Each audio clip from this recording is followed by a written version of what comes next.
Welcome to the Lead Word. I'm Chad Bauman, one of your hosts. Not with me as always is Trey Daubert. As you can see, we got James Kerrick filling in for him today. How we doing? Trey needed a vacation, and then we got the producer that's probably stuck with us the longest since I forget who we had a really consistent producer, and then we lost them because they finished their internship, and then we haven't been able to get one good one, but Isaiah's been one of the good ones. So what's up, Isaiah? What's up, James? Before we start, I do gotta apologize. And James, you can play the role of Trey here and yell at me a little bit if you want. But the last episode of the Lead Word, we recorded it after the Super Bowl loss by the Philadelphia Eagles. Notice I didn't say the Chiefs win. I said the Eagles loss because that's basically what it was. We handed them that game. But I fucked up. I don't want Isaiah to get any slack for it. He sent me the episode. I just never posted it. I don't have a good reason why. I just forgot to do it, to be 100% honest with you. It was 100% ball drop by me. I was like Nelson Aguilar out there. Just couldn't keep the ball in the air.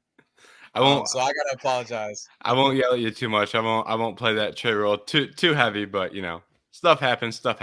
I wouldn't worry about it too much. But that's exactly kind of the role Trey would play because Trey doesn't yell at me. I'm the only one that doesn't get yelled at. I was like, okay, this is a nice change of pace. I mean, I feel bad because it's Isaiah's hard work going down the drain there. So Isaiah, if you want to yell at me, this is a rare opportunity in corporate America to yell at your boss. So you got it. Hey man, it's all good. Human error, The audio's posted. It's all good. Anyway, I figure we one thing I did, I know we talking about the NBA and we talked about the MLB pitch counter. I didn't think about this, but I just since I mentioned the Eagles, it kind of jogged my memory.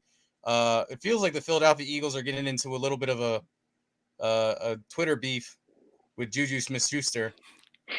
Really? You guys have any thoughts on that? I haven't heard about this. What's going on? And Isaiah, if you want to find these tweets and just edit them in when you do the editing, they've been deleted, but you can find people did screen grabs of them. But I mean, after the Super Bowl, do you remember Juju on Valentine's Day posted that find someone that'll never let you go? Oh, and this was with AJ Brown, right? Brown and then AJ Brown commented on it. He was like, yeah. He's basically like, yo, you wouldn't have a career right now if it wasn't for Pat Mahomes. He's like, the dude admitted he messed up. So I thought that was the end of it. Juju was like, he just posted something like be blessed or something like that. Didn't say anything back. So apparently, and I didn't see this, and I saw the reactions and stuff. He posted a video with what's that dude's name? Mr. Coach 30. He's the one that does the fake film reviews. Oh yeah, that dude's hilarious. Should you piss down your leg? Yeah. So he did a video with I don't know if he did a video with Juju, or he just edited it, or Juju just edited a video that he did together with some clips that he made, basically talking about the Eagles, Jalen Hurts dropping the ball, AJ Brown and stuff like that. So apparently AJ Brown tweeted at him oh, we can, I'm not about the internet stuff. We could work it out. And then apparently he even sent him a DM, told him to keep him out of his TikToks. So that's going on. Yeah, dude. Does anybody really like Juju? He's just got to be one of the most in terms of fans. Nobody likes that guy.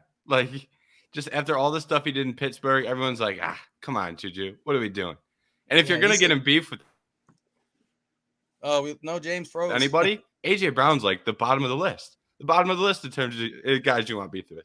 Oh, I was just saying, in terms of guys you want beef with, AJ Brown's the bottom.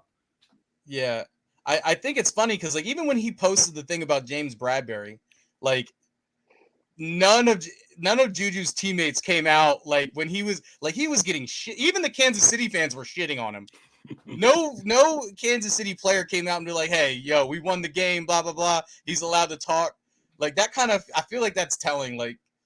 Your own boys don't even come out and defend you. That's crazy. As soon as he posted that thing about James Bradbury, you had AJ Brown, Darius Slay, CJ Gardner-Johnson. They all came out and supported James Bradbury, but you didn't get one. You didn't hear nothing from Kansas City. It's defend Juju. That's more telling than anything. If you don't have a bunch of boys backing you up when you're in beef with another team, that's the most telling thing of all time. Every single player on the Eagles is no, we don't. What are you talking about, man? and they're like riding with their teammate, and then Kansas City, nothing, crickets. That's more telling than anything any fan can say in my mind. It's a real and I also forgot too. Like James Bradbury, he who did he tweet? I want to say, what's his name? He's not very good since he's on Cincinnati's corner. Eli Apple. Yeah, like he tweeted Eli Apple was like, "Oh, I understand now." At least Eli Apple's bad. Like James Bradbury's a good corner. Like James Bradbury's getting drug a little bit, but it's like at least he's good. Eli Apple's just trash. Like, and it's. I mean, I just think like, and obviously I'm a little biased here as an Eagles fan, but I just think it's funny that it's the guy that basically you didn't even talk about all season. That's the one that's doing all the trash talk. Like, what is that stat? He has like 8 touchdowns, but like 10 TikToks on the season or something like that. Like, come on, bro. It's when you sit down to game plan for the Kansas City Chiefs, no one says, "Oh, dude, we got to stop Juju. If we let Juju get loose, they're gonna really get to us." No, that's never the game plan. You talk about Mahomes, you talk about Kelsey. Exactly. When you're in a wide receiver room where Mecole Hardman's your best wide receiver, and I mean, I'm not saying he's bad, but he's not a true number one. Like you gotta be like, you gotta humble yourself a little bit. I feel like. Yeah, if you're not the first option when you're and Marquez Valdes-Scantling was playing better than him a large majority of the season too. It's not like we got something like all pro on our hands here. Juju had some good years, and I don't really hate Juju or anything. We're dog on him a little bit, but like it's to talk trash to someone like AJ Brown who is miles ahead of you in terms of like who would you rather have? No one's ever going to say Juju. Not a single person says Juju. That's what's weird to me is when you're beefing with someone that not everybody knows is miles better. That's when it gets weird to me. Yeah, and I mean, you can't even say AJ Brown is a product of Jalen Hurts because he's putting up 1,000-yard seasons with Ryan Tannehill, and they don't even like to throw the ball. Exactly. There's a clip out there too where AJ Brown was talking, and he's like, "Yeah, when I was in Tennessee, we were doing some great things, but they just wanted to give the ball to Derrick Henry, and I can't really blame him." And it's like, yeah, he probably would have had some crazy in terms of production, some crazy seasons if they throw that ball around a little bit more. Yeah. So I just like talking about that game just reminded me of that. And I was like, oh, I got to talk about that. Yeah. Let's go on to the next thing here and just like get into the NBA a little bit. We're kind of like in that postseason push. We're like what? Like basically a month away from the NBA playoffs. Not a lot of games left to determine seeding. I would kind of have to imagine it's pretty much going to stack up just as it is now. But like, I mean, we can start with the East. What do you guys think? I mean, is Boston, they got the number 1 seed locked up here, or are they? Yeah. Or do you think maybe somebody could come in and knock them out? I think Boston's got that 1 seed locked up, and I'm pretty bullish on them making it to the finals at least too. I just think they're the best team in the East by a wide margin. And in terms of I'm sorry, I made a mistake. I just pulled up the standings. Milwaukee's actually the 1 seed right now. Boston's a half game back. Yeah. Well, I'll say Boston takes 45 and 17. Boston is 45-18. I'll say Boston takes over and is the 1 seed by the end of that. And in the East, it really doesn't matter that much either if you're the 1 or the 2. Well, actually, that's a lie because you got the Eastern Conference Finals who gets home court. But I think Boston will end with the 1 seed. I think they make up that short gap, and I think they probably make it to the finals too. I think that's the best team in the East by a pretty wide margin.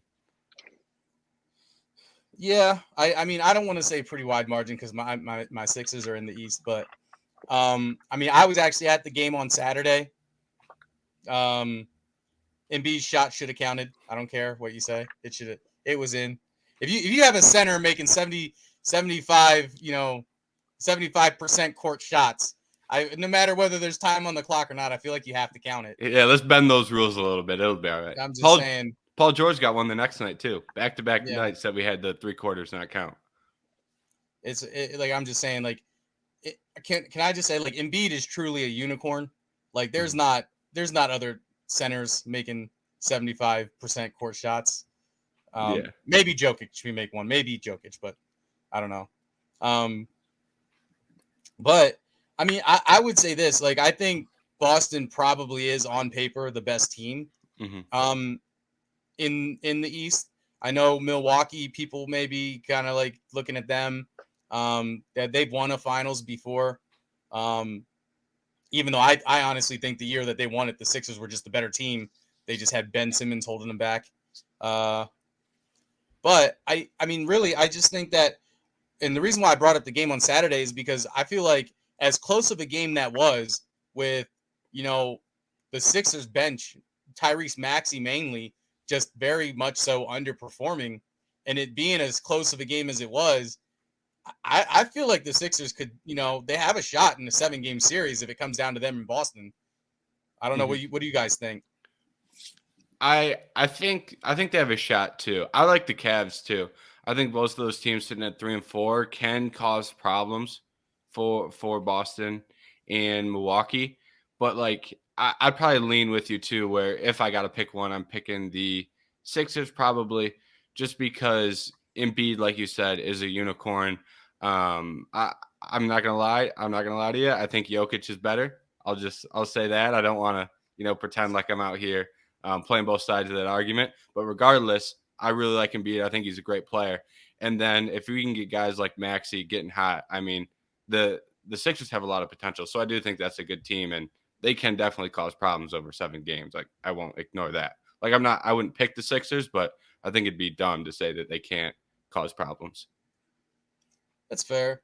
I mean, other teams here, I don't see the Knicks really having a shot. Much improved the Knicks, but I don't, I feel like the Knicks ceiling is basically just making it to the first round. The Nets, I mean, honestly, with everything that's going on with them right now, they still have KD. I could see them falling out of the playoffs entirely. I don't know if you feel the same way. I mean, that whole Ben Simmons drama. Yeah. I feel so much vindication with him just being terrible for the Nets right now. Like, and I was the biggest Ben Simmons defender too. Like I would have fought to the death for that dude until he started like trash talking the fans. So I'm glad to see he's getting what he's got coming to him. I don't know. I mean, the Hawks, they've had some that just Trey Young magic just in the playoffs. Is there any chance you guys you think maybe they can pull something out, just get hot like they did, play get lucky on who they play? Where like, a couple years ago they played the Sixers, and the Sixers, they just didn't want it as much as the Hawks did. Any chance that they could make a push? I think if I had to pick one of those teams, I'm probably taking the Knicks, like out of the best chance to win a first round game. Probably taking the Knicks just because Brunson's been playing really well. Josh Hart's really helped them on the perimeter too. So that's probably the team I go to go out there and get one.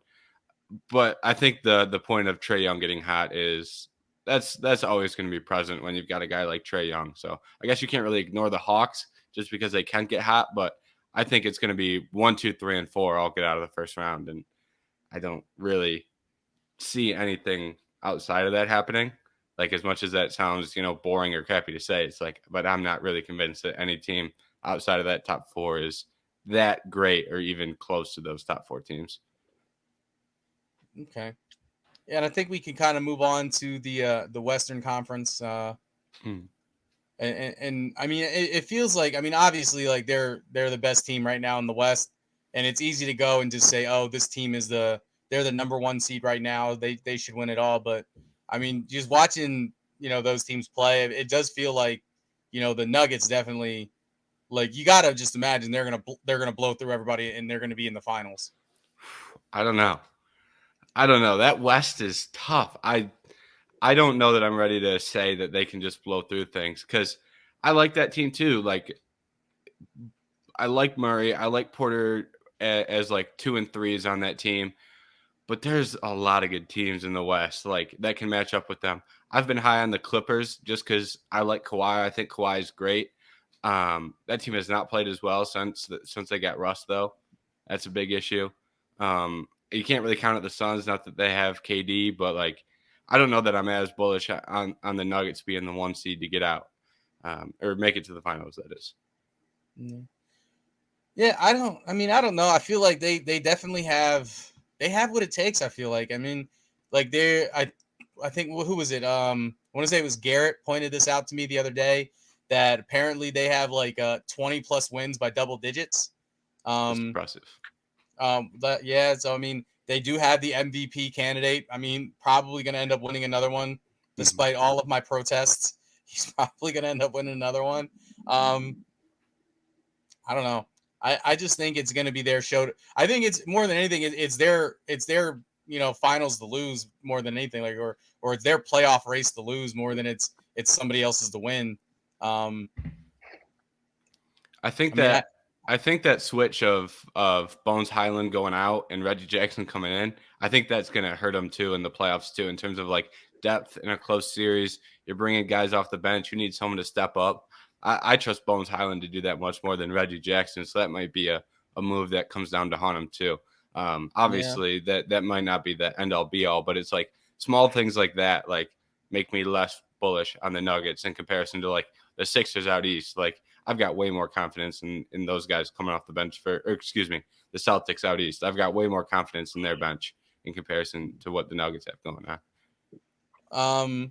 Yeah, and I mean, I guess it's fair to say because I mean, the West is a tough conference. I mean, the Warriors obviously, like with Steph and Clay, if they're healthy, which is, I mean, it's hard for them to do because now they're getting older. Those guys are up there in years now, which it feels weird to say because I mean, I remember Steph playing in the NCAA tournament, and now he's almost damn near. I don't know if I think he's over 30 actually.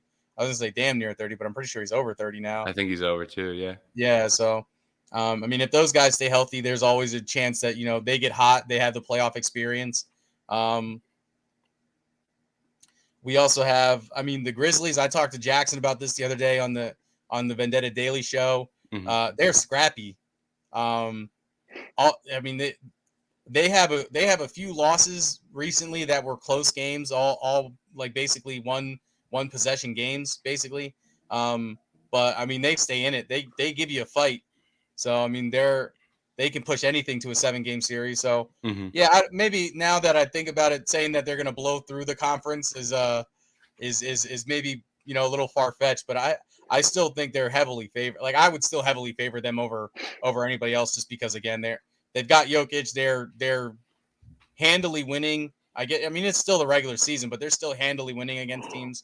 But I mean, it's hard for me to discount the Nuggets, even though I don't necessarily like Jokic, but I gotta respect him. You know what I'm saying? Yeah, I feel that. And on that point of the Grizzlies, I'm interested to see what they look like in the playoffs, because I feel like that's a young team where it's a matter of time before I feel like they can hit a corner.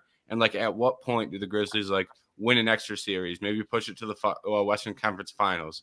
I'm not sure that I'm willing to say they break into the finals this year, but if they can beat like one established team or two established teams in the playoffs, their ceiling like in the future, in the upcoming years, could be pretty high. So I'm kind of interested to see how they do, like in terms of proving that they can win consistently in the playoffs. I think that's kind of an interesting thing to watch out for, because there's no easy series in the West. So even they could come up with like the Clippers or the Mavs in the first round, and those are going to be tough series.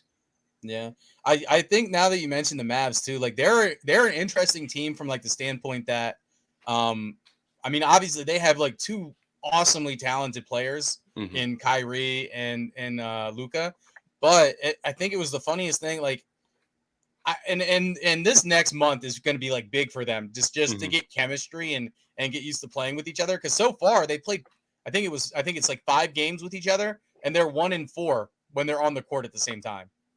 They're barely above 500. So it's like you got these two guys, and and that's another thing. Like the NBA, a lot of the times it's if you can bring the best talent together, especially now where like it's such like an offensively driven league. If you can bring the best talent together 9 times out of 10, like you'll have a lot of success playing ISO ball.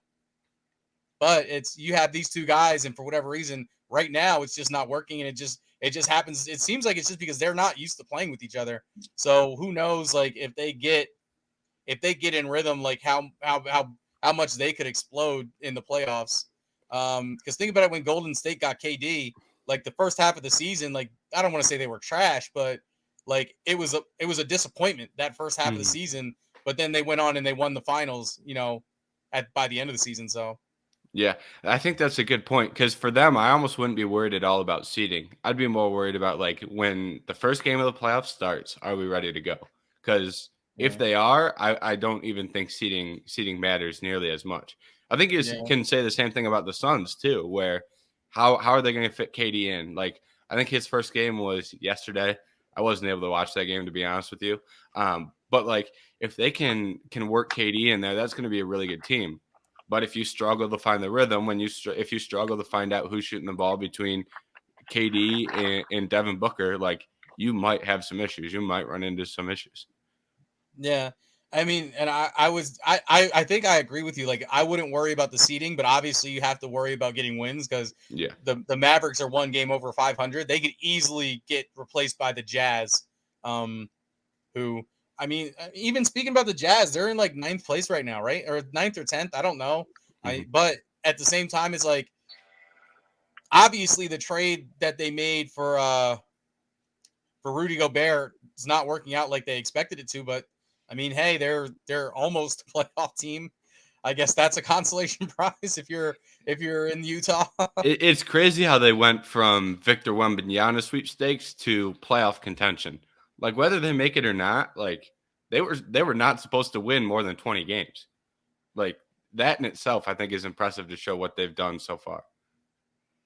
Yeah, so like I think I was wrong at first. I think you are right. I think it's much closer than I was thinking at first. But yeah, like I said, I feel like it's still I still feel like it's the Nuggets playoffs to lose than it, you know, not that nobody else has a chance.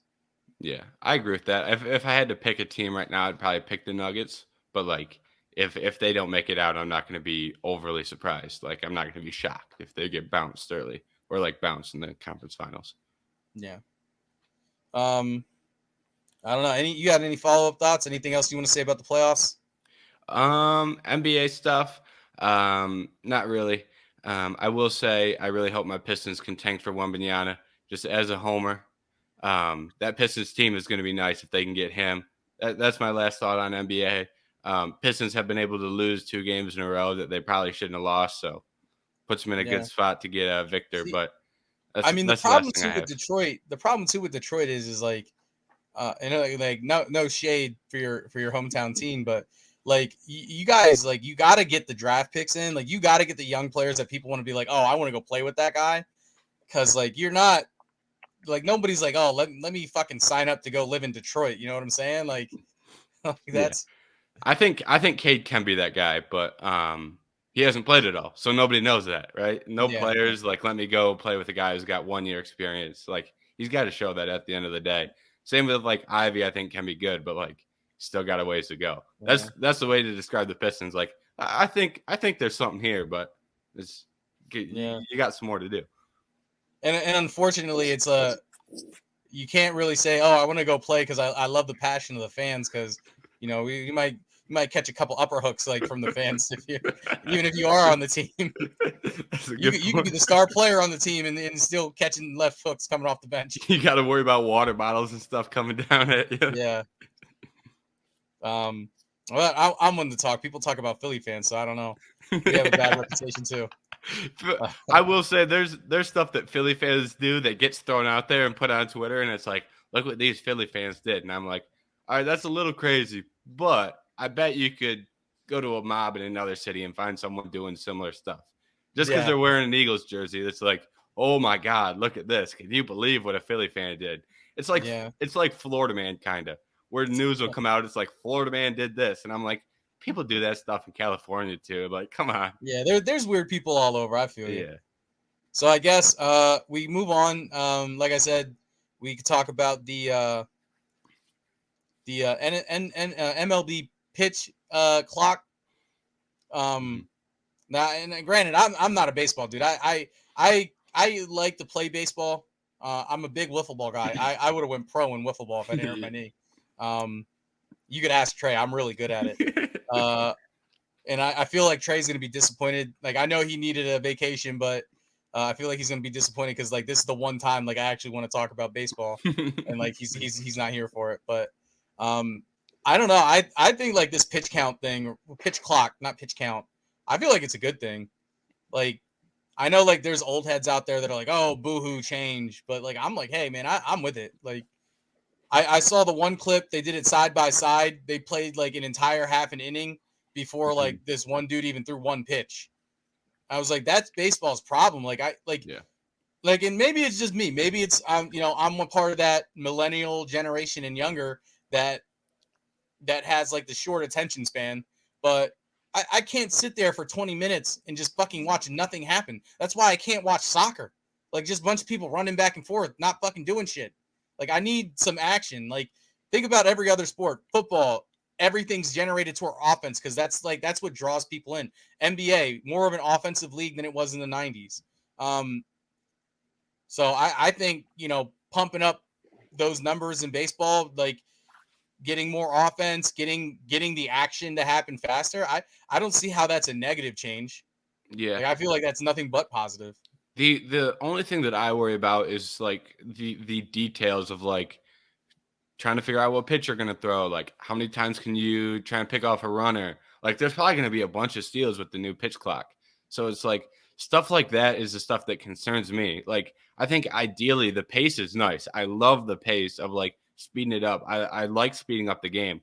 I'm more worried about like the extra stuff that goes along with like changing those small, minute details. But like, it's tough because I feel like when you add the rule, now you're going to have like, you're going to run into so many issues where you're at a clutch moment and you're trying to take your time. And it's like, there's going to always be guys are going to blame the pitch clock for like screwing up and stuff. So it's going to be like, you're going to be in the World Series and there's going to be the clock running down 3, 2, 1. Someone's going to steal at the 1 second mark. I can just see all the issues that it causes where it's like, that's what like kind of concerns me. But like, I'm with you on the pace stuff. I want the action to happen and I want it to happen fast, but it's like, I'm just more worried about the stuff that goes along with it, but it may not cause problems. I guess we'll have to wait and see, but that's where my head's at. I hope it doesn't, but I do want the game faster. I think that's a good point that you brought up. Cause like I said, granted, I'm not a baseball guy. Like, I don't know the specifics of the rules myself. Because I was actually talking about this with my buddy when we went to the Sixers game on Saturday. And maybe Isaiah, you could explain it to me.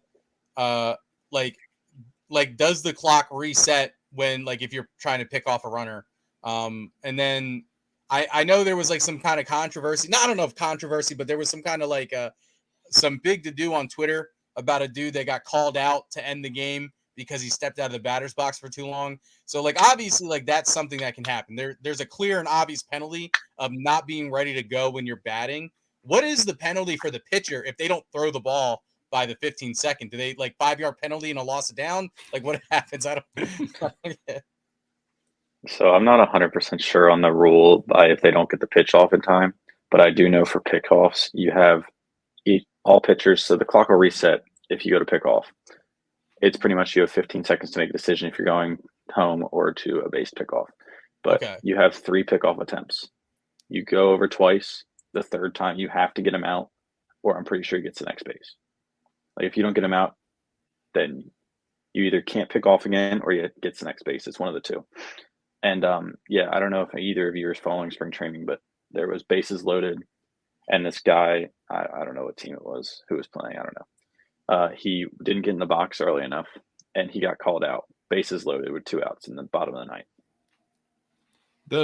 My question there is, like, how do they determine what is taking too long to get in the box? Is there a timer for that? Because they obviously have the pitch clock, but is there like a timer that the umps run in to determine, or is that like umps discretion for like, you got to be in the box now? Does that give warnings? I'm kind of confused about that. I'm not sure. I think it's under just umps discretion. I don't think it's like a big. There's no clock running, but I'm pretty sure it's like a big, just an ump discretion thing.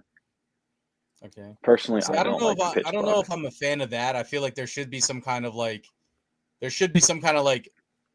what's it called? Like, quantifiable, like, this is what you have. Again, like, I've said this before. I wrestled in high school. I wrestled in college with Trey. There's a rule in wrestling called stalling. Basically, like, if you're not trying to advance position, you're not trying to score points, you're holding up, or you're trying to basically your only thing you're trying to do is prevent the other guy from scoring. You can get what's called a stall warning. And it happens all the time. Basically, you get 2 stall warnings and the other guy gets a point. If you get another one, he gets another point. I think it's 3 stall warnings and you actually just lose the match. No, it's not 3.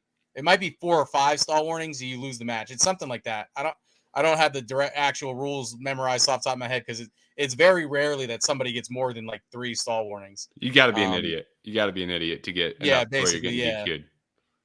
Yeah, because that too. Plus, it usually only happens towards the end of the match because it's the guy's getting his ass whooped anyway. But that rule is kind of like it's the same thing. It's like it's up to the referee's discretion. So like you get guys that just because like the ref doesn't call it, even though they're not doing anything, they should have been called for stalling like 7 times, but they get called once. Mm-hmm. So that's why I'm not a fan of that. Oh, it's up to the ref's discretion. I feel like there should be a quantifiable like. Give me 1 second because I'm about to sneeze. From the batter side, I feel like there should be a quantifiable, hey, we're 5 seconds into the pitch clock. You're not in the box. Okay, that's the out. Or, that's the warning or whatever. It shouldn't just be like, he took 10 seconds, so now I'm going to call him out. And then 2 games later, oh, you took 3 seconds, so now I'm going to call you out. Like, because that's just like that kind of stuff. Like, oh, it's discretion. That's not like I can't get down with that. Like, you got to have some kind of like I saw it, so I can call it. And I mean, it's even too like and we go back to the Super Bowl with the James Bradbury hold. Like, am I mad that they called that in that situation? Yes. Mm-hmm. But at the same time, like I can also point and be like, yes, by the rule, he did that. That wasn't his discretion. I mean, I guess there is a little bit of discretion because they didn't call it all game up until that point. Yep. But at the end of the day, by the rule, the way it's written, he did what he did. So yeah, that's why I don't like those kind of like discretionary things. Yeah, I can't agree more. Like if it makes it even worse because everybody knows that MLB refs or umps, MLB umps are awful. Like there's some good ones out there. It's not every ump is terrible, but there's a bunch of umps that are god awful at their job, and they go on power trips. I don't follow baseball, and I can tell you, Angel Hernandez. Like, exactly. How do I know that name? And I don't give a shit about baseball. That's how bad he is. Like, Imagine being so bad at your job. Like, if you were a fucking paint mixer at Home Depot, you had people coming from fucking Texas, like, oh, this is Chad fucking Bauman. He's the worst paint mixer in Home Depot history. Like, that's how bad he is at his job. Mm-hmm. And it's crazy that they give the umps a new rule that's based on their discretion when there's also talks about them doing the automated strike zone. So now it's like we can't have these guys call a ball or a strike, but let's give them some more stuff on their plate, even though they've already established that they're awful at their job. That's why they're trying to replace them with the robot. It's crazy. It doesn't make any sense. So I looked it up. There is a 30-second timer between batter and time limit between pitches. So allegedly, what this is saying from USA Today, if the batter isn't in the box by 8 seconds left on the clock, then they get an automatic strike. And if the pitcher doesn't pitch by the end of the pitch count or the pitch clock, there's an automatic ball rewarded to that count. Okay. So I guess it's not discretion. They have to be okay because that makes sense. Because like I thought it was 15 seconds because they popped the clock up on the screen at 15 seconds. So I was like, it's 15. But I guess it makes sense. Empty, it's 15 seconds. If there's someone on base, if the bases are empty, it's 15 seconds. If there's someone on base, there's 20 seconds. Okay, cool. Gotcha. So I mean, so that's fair. So it doesn't seem like it's discretionary. They have to be. That's good. Like okay, like I can't be mad at that. Like I know a lot of people are like, you can't end a game like that, but dude, like just you had. What you said, 20 seconds if there's somebody on base, right? Yep. You had 20, so 8 minus 20. You had 12 seconds to, I don't know, take a stretch, scratch yourself, whatever you had to do to get ready to take a hit or take a pitch. Like you couldn't do that in 12 seconds. Like, I don't know. I've seen wrestling matches end because somebody got taken down in 12 seconds. I think if I can score a takedown in 12 seconds, you can get ready to swing a bat in 12 seconds. I'm also I am interested to see how they display the clock too, because like I don't know how it'll work for players on the field, but like the way they had it on the broadcast where there was like the big number behind, that looked awful. Like I don't think that's how they're going to display it. There's talks about like putting it on the scoreboard, but even then, those TV companies will find a way to mess that up. So I'm interested to see how they display that to the batter and also to the viewer. Well, like the scoreboard in the you meant like scoreboard. So the scoreboard like in the stadium, like obviously that's not like controlled by like the TV company. That's controlled by the stadium. Yeah. But I think I don't know, because like if they put it on the scoreboard, most of the scoreboards and like I mean I don't know. I'm just thinking about Citizens Bank Park here. Most of the scoreboards, they're not really like in line of sight for the pitcher. You know what I'm saying? Like they have to like turn or whatever to see it. But there's one behind home plate. There is one behind home plate. Okay, I was gonna say like I don't know, but they've been doing game clocks in the minor leagues for a while. Okay, because I was gonna say like when you look at like the play clock in the NFL, there's a play clock literally just at the end of both end zones. So like you can like whether you're on offense or defense, you can always see the play clock. So I didn't know there was like one behind home plate, because I was gonna like maybe I don't know, maybe like at 15 seconds the ref starts going like this to count down or something. But if as long as they both can see it, I feel like that's a fair. There's no advantage either way.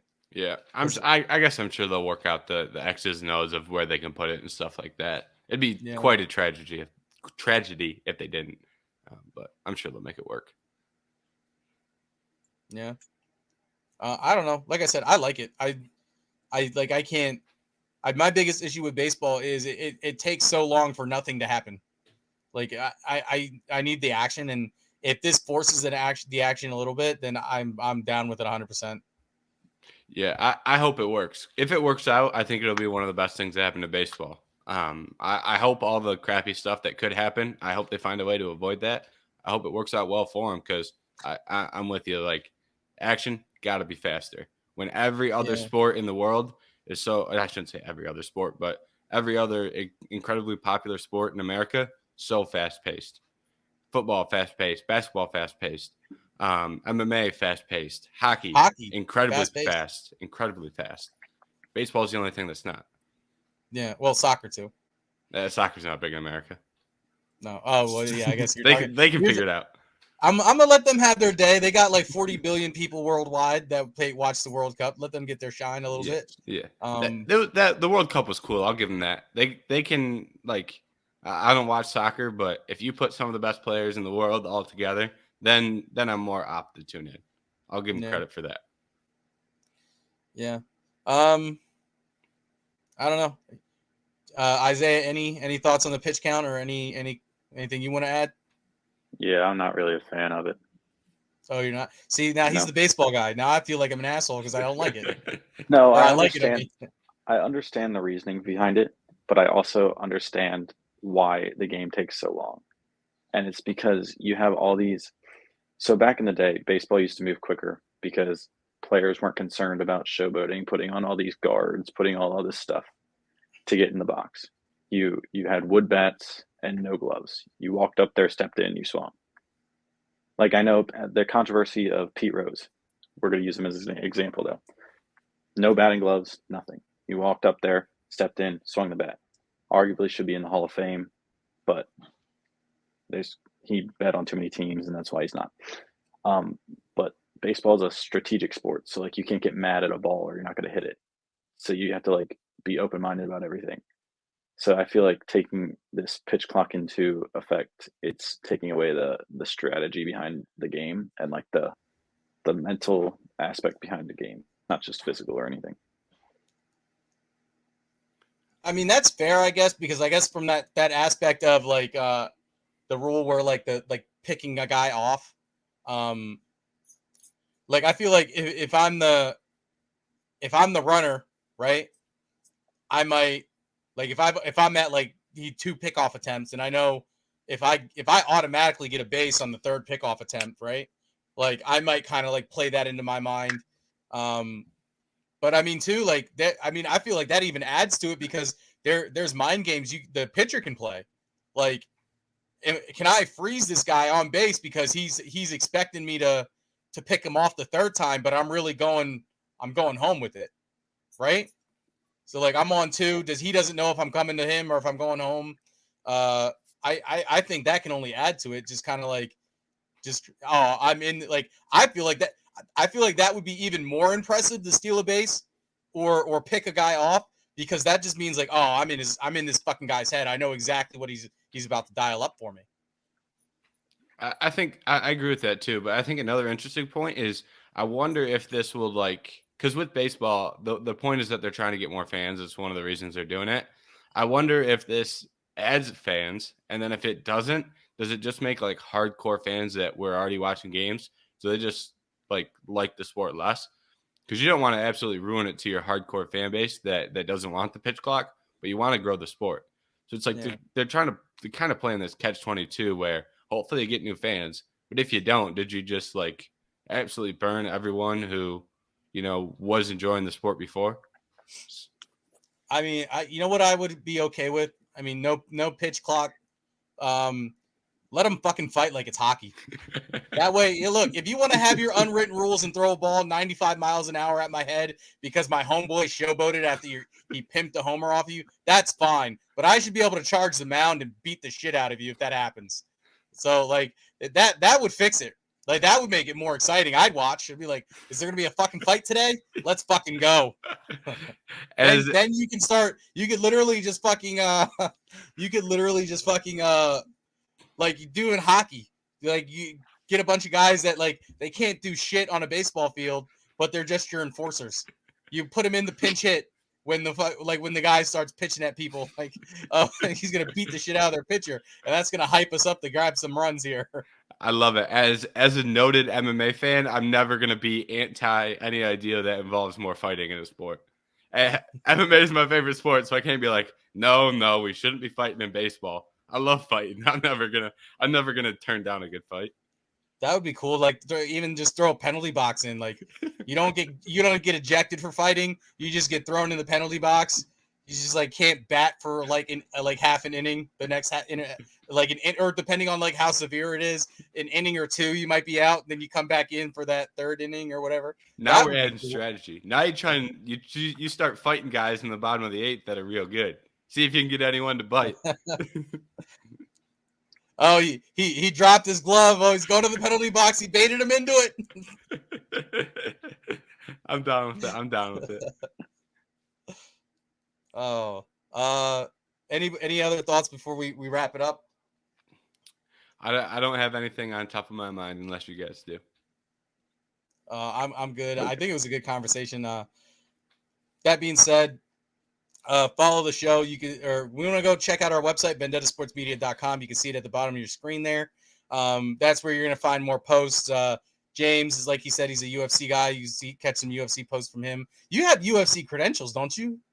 No. I thought you were one of the guys that got UFC credentials, but never mind what I was just about to say. But he does do a good job making some UFC posts. Thank you. He's not just UFC either. He's in some other stuff. He's got his hand in some other stuff as well. You can follow James on Twitter as well. What's your Twitter? I don't know off the top of my head. JHerrick81, I believe. If not, okay. You can find it in the Vendetta, stream. I write articles fairly recently, so you can see them pop up. All right. You can check out the site Twitter, Vendetta VSM, I think it is. I'm at Lowfooted, LILFOOTED. If you have to be watching this on YouTube, but like the video, subscribe to the channel, hit the bell, get the notifications. That way you can see all of our shows. That's some cheese. The daily shows, one that's been popular. Well, I don't know if it's been popular, but we've been doing a lot recently because it's daily. Other than that, thanks for watching, and we'll see you next week.